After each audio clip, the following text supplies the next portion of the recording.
I am so excited about this game. I got it as a way to get my kids off screens and do something playfully interactive.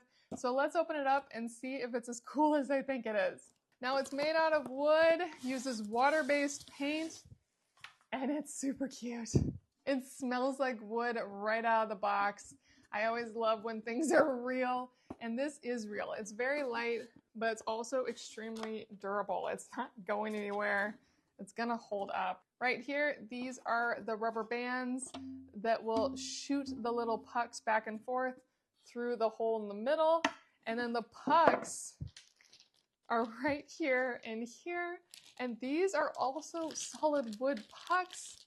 They look great, really, really nice. You got the dark pucks and the light pucks, and I love that it actually comes with more elastic bands, so if these break, you can just replace it with these bands, and honestly, this is something you can get at your local hardware store as well.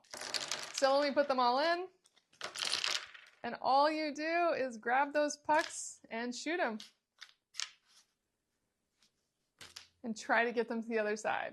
Really fun and playful. The game itself is both simple and very entertaining. I cannot wait to play this with my family, and I definitely recommend it.